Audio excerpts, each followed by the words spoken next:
Chloé Nadeau, pure nantaise, je suis née et j'ai vécu à Nantes depuis mon enfance, j'y ai grandi et je suis partie pour les études à Rennes et à Paris pendant quelques temps. Dès que j'ai été diplômée, je suis revenue travailler sur Nantes. Je suis avocate depuis 2014 au sein du barreau de Nantes et j'ai intégré en tant qu'associée le cabinet Loïs en 2021. À titre personnel, je suis maman d'un petit garçon et j'ai une famille que j'adore. Persévérante. Warrior. Érudite. Énergique. Engagée. Dynamique. J'interviens en droit social, donc 2 volets, droit du travail et droit de la sécurité sociale. Le droit du travail concerne les relations entre employeurs et salariés, notamment le début de la relation de travail grâce à la rédaction de contrats de travail, la modification éventuelle du contrat tout au long de la relation, et puis jusqu'à parfois la rupture du contrat. J'interviens également pour les entreprises pour rédiger, transformer la société grâce à des accords d'entreprise, donc pour intégrer une dynamique personnelle. Deuxième volet, il s'agit du droit de la sécurité sociale qui concerne notamment les contentieux contre les organismes de sécurité sociale, donc les organismes tels que l'URSSAF, la Caisse primaire d'assurance maladie ou la Caisse d'allocation familiale. Depuis presque 10 ans que je travaille en droit social, il y a bien évidemment plein de dossiers différents qui m'ont marqué, mais je souhaiterais vous parler surtout d'un dossier que j'ai eu en droit pénal qui consistait à défendre un prévenu qui était accusé du meurtre de son voisin. Ce dossier a eu un intérêt particulier puisqu'il s'agissait d'une audience devant la cour d'assises qui a duré plusieurs jours, qui consistait à aussi convaincre un jury de citoyens lambda et qui avait un aspect très social puisqu'on avait toute une question autour du discernement de cet individu puisqu'il avait et a plusieurs pathologies médicales et la prise en charge médicale n'avait pas été effective totalement.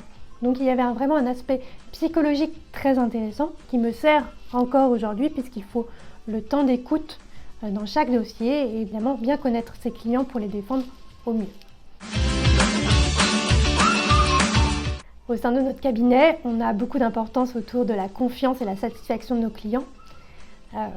Mais ce que j'aime aussi, et cette fierté qu'on a, c'est vraiment dans l'aspect technique, dans le contentieux, quand on trouve la jurisprudence grâce à un travail d'enquêtrice et de professionnels, on passe du temps de trouver la bonne jurisprudence, de trouver la pièce qui va faire changer le dossier et qui va nous permettre d'avoir un argument béton auprès du juge. Donc ça, c'est le premier aspect qui me plaît beaucoup.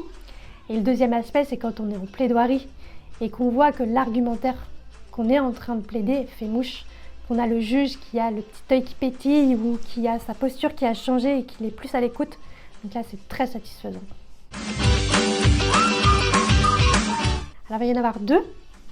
Dans la vie personnelle, dans la vie en général, je dirais celle de Jacques Prévert qui dit « Il faudrait tenter d'être heureux pour au moins donner l'exemple ». J'y crois beaucoup à cet optimisme au quotidien et qui se diffuse auprès de nos interlocuteurs et dans toute la journée.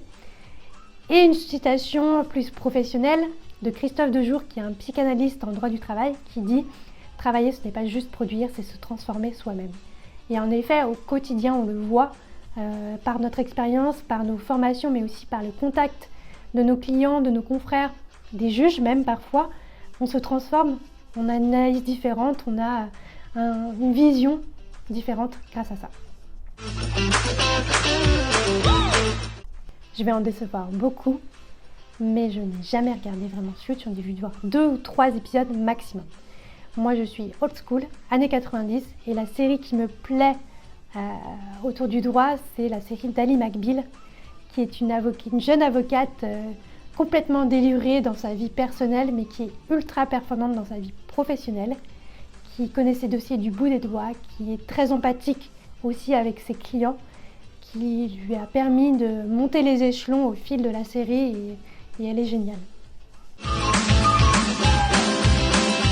Je vais avoir plein d'anecdotes différentes puisque après plusieurs années à travailler au sein du barreau de Nantes et au sein de mes cabinets, j'ai rencontré un panel d'individus énorme avec parfois des personnalités hautes en couleurs.